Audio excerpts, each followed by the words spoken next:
জাতীয় থেকে আন্তর্জাতিক, প্রান্তিক জনপদ থেকে নগর, চারপাশে এই মুহূর্তে যা যা ঘটছে তার সবকিছু নিয়ে আমাদের নিয়মিত আয়োজন এখন চারদিক। আপনাদের সঙ্গে আছি আমি নোমান আব্দুল্লাহ। সংবিধান লঙ্ঘন করে বিগত 3টি নির্বাচনে অনিয়মের দায়ে সাবেক প্রধানমন্ত্রী শেখ হাসিনাকে প্রধান আসামি করে সাবেক 3 প্রধান নির্বাচন কমিশনার, অন্যান্য কমিশনার ও সচিব সহ 19 জন এবং অজ্ঞাতনামাদের বিরুদ্ধে ব্যবস্থা নিতে নির্বাচন কমিশনে অভিযোগ জানিয়েছে বিএনপি। সকালে নির্বাচন কমিশন ভবনে দলটির নির্বাহী কমিটির সদস্য সালাউদ্দিন খানের নেতৃত্বে প্রতিনিধি দল সিইসির সাথে সাক্ষাৎ শেষে এসব জানান। ব্রিফিংয়ে সালাউদ্দিন খান বলেন, 2014, 18 এবং 2024-এর বিতর্কিত 3টি নির্বাচনে সংবিধান লঙ্ঘন করে নির্বাচন কমিশন।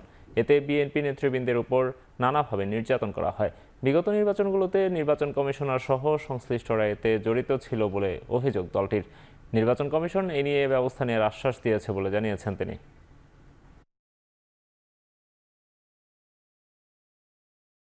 শেখ হাসিনা আছে প্রধান, আর প্রধান নির্বাচন কমিশনার 2014 সালে যারা কমিশনার ছিলেন তারা, 2018 সালে প্রধান নির্বাচন কমিশনার ছিলেন যারা, তাদের সাথে কমিশনার, তাদের সাথে সচিব, এবং সর্বশেষ 2024 সালে যে নির্বাচন করেছে প্রধান নির্বাচন কমিশনার এবং তাদের কমিশনার বিন্দু, সচিব সহ সংশ্লিষ্ট যারা আইন শৃঙ্খলা বাহিনী যারা অতি উৎসাহে জড়িত আছে তাদের আমরা নাম উল্লেখ করেছি। এটা ওনারা অনুসন্ধান করে ব্যবস্থা নেবেন। নতুন দল নিবন্ধনে আবেদনের সময় শেষ হচ্ছে আজ। রাজনৈতিক দল হিসেবে নিবন্ধন পেতে আজ নির্বাচন কমিশনে আবেদনপত্র জমা দিচ্ছে বিভিন্ন রাজনৈতিক দল। এ নিয়ে আরও জানাতে ইসি সচিবালয় থেকে যুক্ত হচ্ছেন সহকর্মী মিয়া আমিরুল, এখন পর্যন্ত কোন কোন দল নিবন্ধনের জন্য আবেদন জমা দিয়েছে? এনসিপি কখন ইসিতে আসবে? নোমান, এখন পর্যন্ত কিন্তু বলা চলে প্রায় 60টিরও বেশি দল কিন্তু তারা পর্যায়ক্রমিক তাদের যে নিবন্ধনের আবেদনের যে কাগজপত্র তারা কিন্তু সেটি জমা দিয়েছেন। এবং আজকে যেহেতু শেষ দিন, আজকে ইসি সচিবালয়ের যে অন্যান্য দিনের মতো যে তোড়জোড় তার চেয়ে একটু বেশি হয়েছে। আমরা কিন্তু কথা বলছিলাম এখানটায় যারা নিবন্ধন আবেদন করতে এসেছেন তাদের সাথে কথা হয়েছিল, কারণ আপনি জেনে থাকবেন যে নিবন্ধনের জন্য কিছু শর্ত মানতে হয় দলগুলোকে।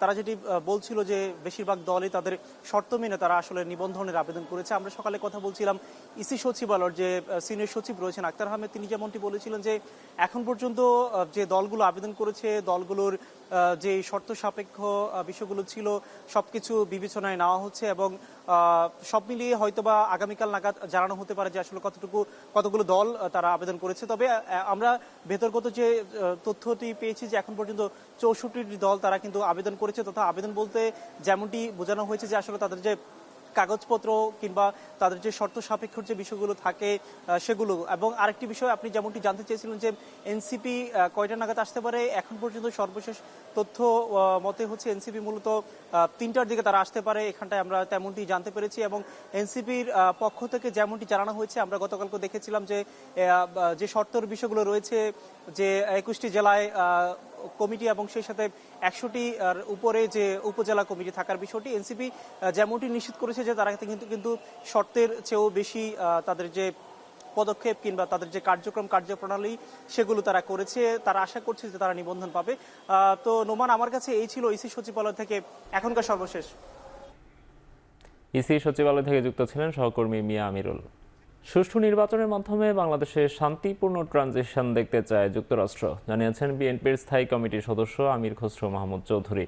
সকালে গুলশানে বিএনপি চেয়ারপারসনের কার্যালয়ে ঢাকায় নিযুক্ত আমেরিকান রাষ্ট্রদূত ট্রেসি অ্যান জ্যাকবসনের সাথে সাক্ষাৎ শেষে এসব কথা জানান তিনি। বলেন, তারেক রহমান ও ডক্টর মোহাম্মদ ইউনূসের বৈঠকের পর নির্বাচনের দিনক্ষণ ঠিক হওয়াতে বাংলাদেশের সাথে অংশীদার সকল রাষ্ট্রগুলো তাদের পরিকল্পনা ঠিক করছে। একটা বড় ট্যারিফ আমেরিকানরা বাংলাদেশের উপর দিয়েছে।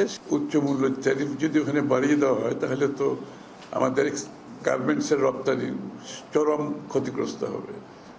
এটা অত্যন্ত গুরুত্বপূর্ণ। এই বিষয়ে দীর্ঘ আলোচনা হয়েছে।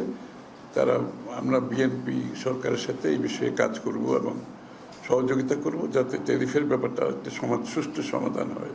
তারেক রহমান সাহেব এবং চিফ অ্যাডভাইজারের সাথে সেই মিটিংয়ের গুরুত্ব তারা অনুধাবন করতে পারছে এবং সেই মিটিংয়ের ফলে যে একটা বড় ধরনের দেশের মধ্যে একটা স্বস্তি আসছে এবং নির্বাচনমুখী হয়েছে সেটাও আলোচনায় আসছে।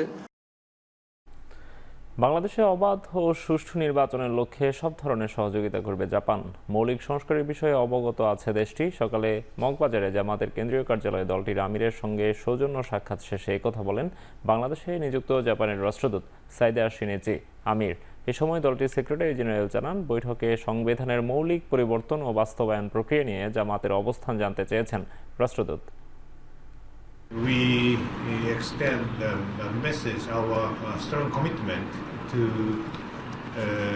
further support the Bangladesh nation, and particularly and especially on its process toward the free, fair, peaceful, and inclusive election. তিনি কিছু প্রশ্ন করে এসব বিষয়ে আমাদের সংবিধানের পরিবর্তন সংস্কারের মেজর ইস্যুগুলো কিভাবে আমরা কার্যকর করব সেই সব উপায় এবং পথপন্থা সম্পর্কে তার আগ্রহ ব্যক্ত করেছেন। আমরা আমাদের দলীয় পলিসির ভিত্তিতে যে সমস্ত রিফর্ম প্রপোজাল গভর্নমেন্টকে দিয়েছি তার ভিত্তিতে আমরা তার জবাব দিয়েছি। রাজনৈতিক দলগুলো ছাড় দিলে দ্রুত জুলাই সনদ ঘোষণা করা যাবে বলে মন্তব্য করেছেন জাতীয় ঐকমত্য কমিশনের সহ সভাপতি অধ্যাপক আলী রিয়াজ। সকালে রাজধানীর ফরেন সার্ভিস একাডেমিতে জাতীয় ঐকমত্য কমিশনের দ্বিতীয় দফার বৈঠকের সূচনা বক্তব্যে এই মন্তব্য করেন তিনি। বলেন, অনেক বিষয়ে দলগুলো এখনও একমত হতে পারেনি। আলোচ্য বিষয়গুলো দলীয় ফোরামে আলোচনা করতে হচ্ছে বলে দলগুলো সময় নিচ্ছে। তিনি বলেন, সবাই ছাড় দিলে কাছাকাছি আসার সুযোগ তৈরি হবে এবং দ্রুত জুলাই সনদ ঘোষণা করা যাবে। এই সময় তিনি আরো বলেন, নির্বাচন প্রক্রিয়া ও বিচার প্রক্রিয়া চলমান থাকলেও সংস্কার নিয়ে ঐকমত্যে পৌঁছানো জরুরি।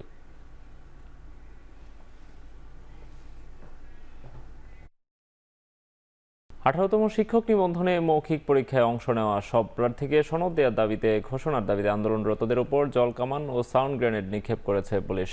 রোববার বেলা 11টার দিকে জাতীয় প্রেস ক্লাবের সামনে এই ঘটনা ঘটে। এর আগে প্রেস ক্লাবের সামনে দুই সড়কে অবস্থান নেয় চাকরির প্রত্যাশীরা। পুলিশ বারবার সরে যেতে বললেও তারা স্লোগান দিতে থাকেন। পরে তাদেরকে ছত্রভঙ্গ করে দেওয়া হয়। আন্দোলনকারীরা জানান, 18তম শিক্ষক নিবন্ধনের প্রিলি ও লিখিত পরীক্ষায় উত্তীর্ণ হওয়ার পরও মৌখিকের রেকর্ড 20,688 জন প্রার্থীকে ইচ্ছে করে ফেল করিয়ে দেওয়া হয়েছে। এ সময় ফলাফল পুনর্মূল্যায়ন করে ভাইভায় অংশ নেওয়া সবাইকে শিক্ষক নিবন্ধন সনদ দেওয়ার দাবি জানান তারা।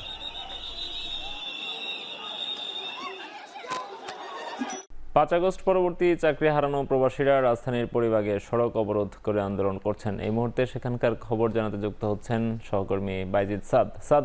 প্রবাসীদের দাবিগুলো কি কি আমাদেরকে বিস্তারিত জানাবেন।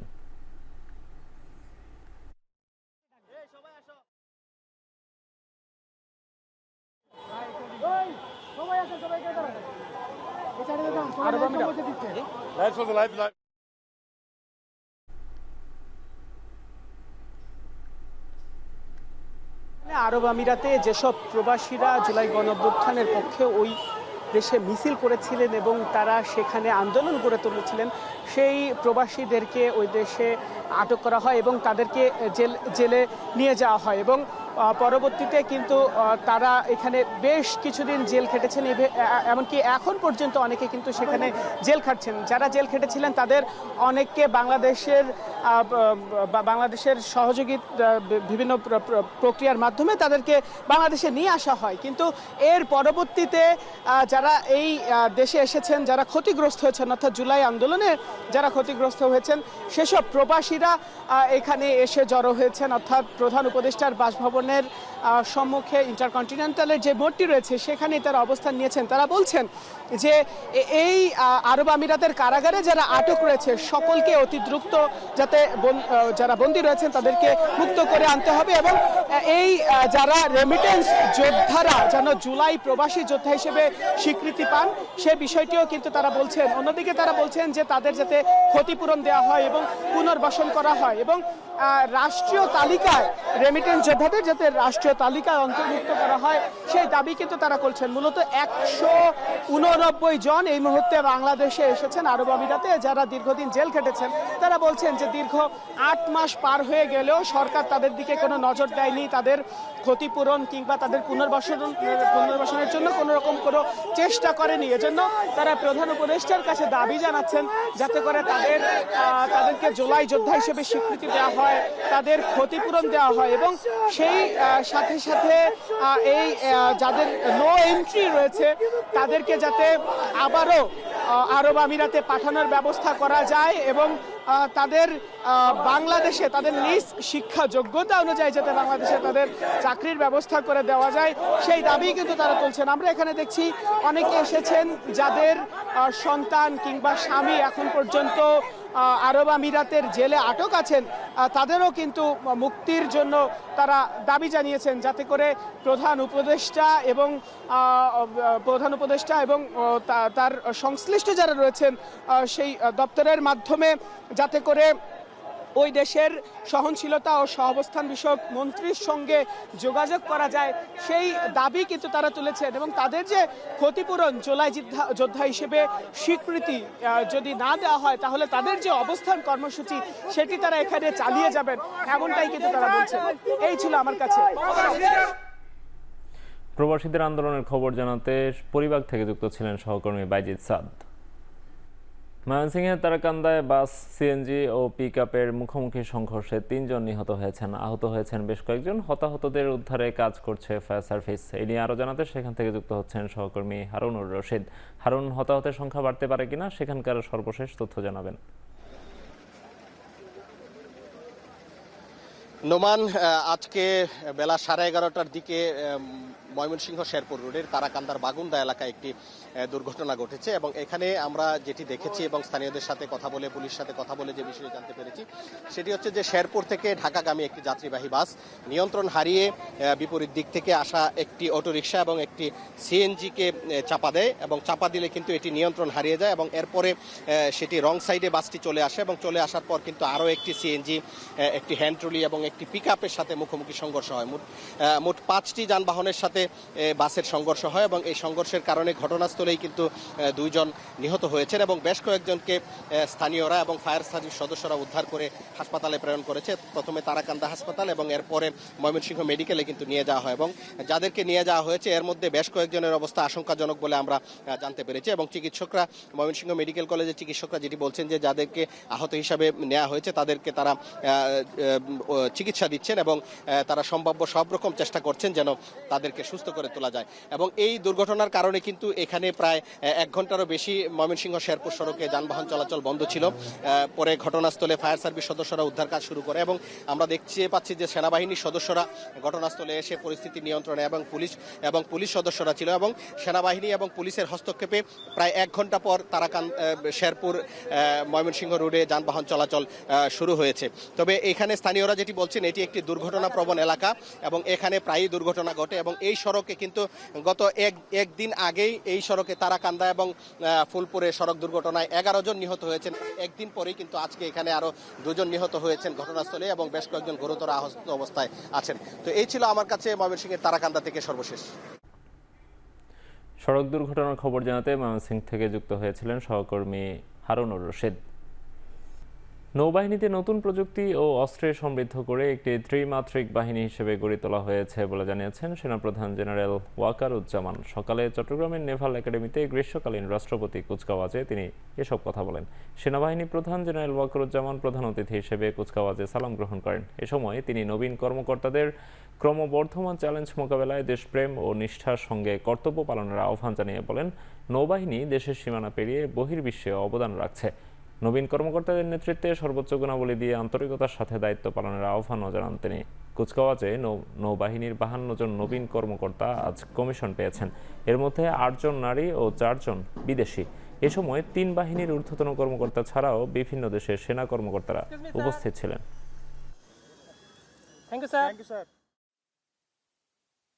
মাতৃভূমির স্বাধীনতা ও সার্বভৌমত্ব অক্ষুণ্ণ রাখার জন্য একটি দক্ষ, আধুনিক ও দেশপ্রেমের চেতনায় উদ্বুদ্ধ নৌবাহিনীর গুরুত্ব ও প্রয়োজনীয়তা অপরিসীম। নেতৃত্বের সর্বোচ্চ গুণাবলী যেমন সততা, সত্যবাদিতা, কর্তব্যনিষ্ঠা ও কঠোর পরিশ্রম দ্বারা নৌবাহিনীর উপর অর্পিত সকল দায়িত্ব তোমরা আন্তরিকতার সাথে পালন করবে। যুক্তরাষ্ট্রের বিমান থেকে ছোড়া বোমার আঘাতে ইরানের 3টি গুরুত্বপূর্ণ পরমাণু স্থাপনা ক্ষতিগ্রস্ত হয়েছে বলে দাবি করেছেন মার্কিন প্রেসিডেন্ট ডোনাল্ড ট্রাম্প। যদিও ইরানের দাবি, হামলার সময় ওই স্থাপনাগুলোতে কোনো তেজস্ক্রিয় পদার্থ ছিল না। তেহরানের সঙ্গে একমত পোষণ করে প্রাথমিকভাবে একই তথ্য দিয়েছে আন্তর্জাতিক পরমাণু শক্তি সংস্থা। এমন প্রেক্ষাপটে যুক্তরাষ্ট্রের বিরুদ্ধে আন্তর্জাতিক আইন লঙ্ঘনের অভিযোগ এনেছেন ইরানের পররাষ্ট্রমন্ত্রী আব্বাস আরাগচি। এছাড়া যুক্তরাষ্ট্রের হামলা জবাবে ইসরায়েলের রাজধানী তেল আবিব ও জেরুজালেম সহ কয়েকটি শহরে ক্ষেপণাস্ত্র হামলা চালিয়েছে ইরান। এতে বেশ কয়েকজনের হতাহতের খবর পাওয়া গেছে। এরই মধ্যে নিজেদের আকাশসীমা বন্ধ করেছে ইসরায়েল। এদিকে মার্কিন হামলার জেরে মধ্যপ্রাচ্য পরিস্থিতি নিয়ন্ত্রণের বাইরে চলে যেতে পারে বলে আশঙ্কা জাতিসংঘের মহাসচিবের। আলোচনার মাধ্যমে সংকট সমাধানের আহ্বান জানিয়েছে নিউজিল্যান্ড, মেক্সিকো, ভেনেজুয়েলা ও কিউবা। অন্যদিকে যুক্তরাষ্ট্রের এই হামলাকে যুদ্ধ শুরুর আলামত হিসেবে দেখছে ইরানের অন্যতম অক্ষশক্তি ইয়েমেনের হুথি বিদ্রোহীরা। হামলার নিন্দা জানিয়েছে ফিলিস্তিনের হামাসও। এবার খেলার খবর। স্লো ব্যাটিং নয় বরং বৃষ্টির বাধাতেই গল টেস্ট ড্র হয়েছে বলে জানিয়েছেন টাইগার অধিনায়ক শান্ত। পাশাপাশি হার এড়ানোর বিষয়টিও শতভাগ নিশ্চিত করতে চেয়েছেন শান্তরা। আর পেস বোলিং ইউনিট কিংবা ফর্মহীন ব্যাটারদের কাঠগড়ায় না তুলে বরং তাদের পাশেই দাঁড়িয়েছেন গল টেস্টের সেরা খেলোয়াড় নির্বাচিত হওয়া শান্ত। একটা পজিশনে যেতে যাচ্ছিলাম যেখান থেকে আসলে ম্যাচটা হারার সম্ভাবনা কম এবং আমরা জেতার পসিবিলিটিসটাই বেশি হয়, বাট মাঝখানে বৃষ্টিটা আসলে প্ল্যানটা একটু পরিবর্তন করে দিয়েছে আমাদের। বাট আমার মনে হয় যে ওভারঅল এই পুরা ম্যাচটা আমরা জেতার জন্যই সবসময় চিন্তা ছিল। সকালে আপনি যদি বলেন যে সকাল থেকেই আর একটু অ্যাটাকিং খেলা যেত কিনা, আমরা ওই অবস্থাতে তখনও পর্যন্ত ছিলাম না। আমরা আসলে উইকেটটা কিরকম বিহেভ করেছে ওই একটা ঘন্টা আমরা একটু সময় নিয়েছি। আসলে সময় বলবো না, স্টিল আমরা 3 করে রান নিচ্ছিলাম। সো প্রথম 17-18 ওভারে আমরা 60-এর মতো রান নিয়েছি। সো আমার মনে হয় যে আমরা যদি ওই পুরো লাঞ্চ পর্যন্ত ব্যাটিং করতাম তাহলে হয়তো সিনারিওটা ডিফারেন্ট হতো। কারণ অ্যাটলিস্ট 60-65 ওভার আসলে ডে 5-এ যেরকম উইকেট ছিল অ্যাটলিস্ট 60-70 ওভার হলে আমার মনে হয় একটা ভালো সুযোগ তৈরি হতো। সো আমি একদমই ওরিড না, কারণ যতক্ষণ আমরা বোলিং করেছি 4টে উইকেট আবার নিতে পেরেছি। সো খুশি এই কারণে যে বোলাররা শেষে যতটুকু সুযোগ পেয়েছে ভালো বল করেছে।